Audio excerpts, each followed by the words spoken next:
Hello, आपका all education में स्वागत करते हैं। आज हम आप लोगों के लिए लाए कक्षा 10 यूपी बोर्ड 2027 में जो पेपर देने वाले हैं उनके लिए हिंदी में नंबर 70 का पूर्णांक आता है जो पेपर होता है उसके लिए। मतलब आज हम सिलेबस लाए हैं, ये पढ़ लो। 70 नंबर पूरे आ जाएंगे, पूरे 70 नंबर आ जाएंगे, गारंटी के शुद्धा। समय की देरी ना करते हुए चलते हैं वीडियो की ओर। वीडियो अच्छा लगे तो लाइक करें, शेयर करें, अपने छोटे भाइयों के पास भेजें। आइए चलते हैं वीडियो की ओर। गद्य के लिए जो गद्य में लेसन होते हैं, मित्रता, ममता, ये दोनों मोस्ट इम्पोर्टेंट हैं टॉपिक। इनको पढ़ लो और इनकी व्याख्या अनुवाद कर लो, ठीक है। अनुवाद कर लो, ये 5 नंबर में पूछे जाते हैं। और फिर पद के लिए एक पद का होता है सूर्यदास, जिसकी व्याख्या करनी होगी, ठीक है। और धनुष भंग वन पथ पर, इसकी भी दोनों की व्याख्या करनी पड़ेगी। पद के लिए इसके 5 नंबर अलग से मिलेंगे, इसके अलग से 5 नंबर मिलेंगे। मोस्ट इम्पोर्टेंट है, समझे, मोस्ट इम्पोर्टेंट। अभी संस्कृत की व्याख्या हिंदी में करनी पड़ती है। उनमें 2 ही लेसन आते हैं, 2 ही लेसन होते हैं, उनमें से बहुत ज्यादा तब पूछे जाते हैं। एक है वाराणसी, दूसरा है जीवन सूत्रावली। इसमें मतलब 5 नंबर का आता है।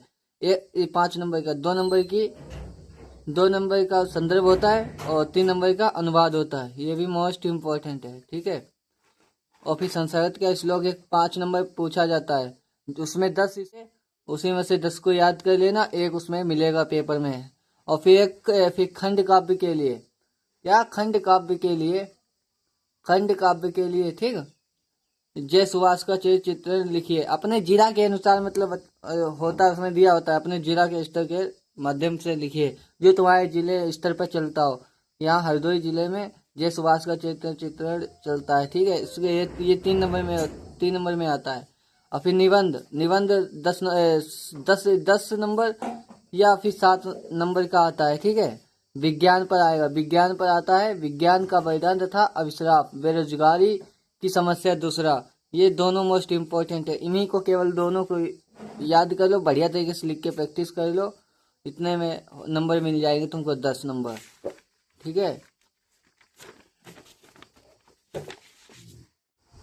जैसे पत्र 5 नंबर में आता है, ठीक है। प्रार्थना पत्र, जिससे कि इसमें राशन कार्ड फर्जी राशन कार्ड की मतलब समस्या के उदाहरण जिला प्रशासन पर मतलब दीजिए, प्रार्थना पत्र देना होगा, ठीक है। 5 नंबर में आता है। फिर अब कहते हैं सबसे मोस्ट इम्पोर्टेंट टॉपिक की बात, गद्य का जीवन परिचय। गद्य में आचार्य रामचंद्र शुक्ल, जयशंकर प्रसाद जी का, इनका तैयार कर लो, बस 5 नंबर तुम्हारे फिक्स होंगे। 2 ही रचना लिख दीजिए, जीवन परिचय लिख दीजिएगा, ठीक है।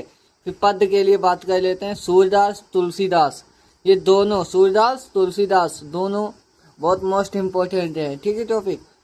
ये भी 5 नंबर का पूछा जाता है, 5 नंबर का, ठीक, मोस्ट इम्पोर्टेंट टॉपिक। श्लोक पूछा जाता है, ठीक है, 2 नंबर के लिए। जो पेपर में ना आया हो अलग से याद करके जाओ, 2 नंबर का आता है, ठीक है।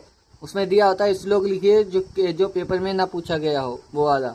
अभी प्रश्न 2 संस्कृत के पूछे जाते हैं, अलग से क्वेश्चन आंसर होते हैं, ठीक है। 2 प्रश्न आएंगे 4 नंबर के, 2 होता है 1 नंबर, ठीक है। वीडियो अच्छा लगे तो लाइक करें, शेयर करें और सब्सक्राइब करें, ठीक है। अपने दोस्तों के पास भेजें। जय हिंद, जय भारत। मिलते हैं अगले नेक्स्ट वीडियो में। जय हिंद।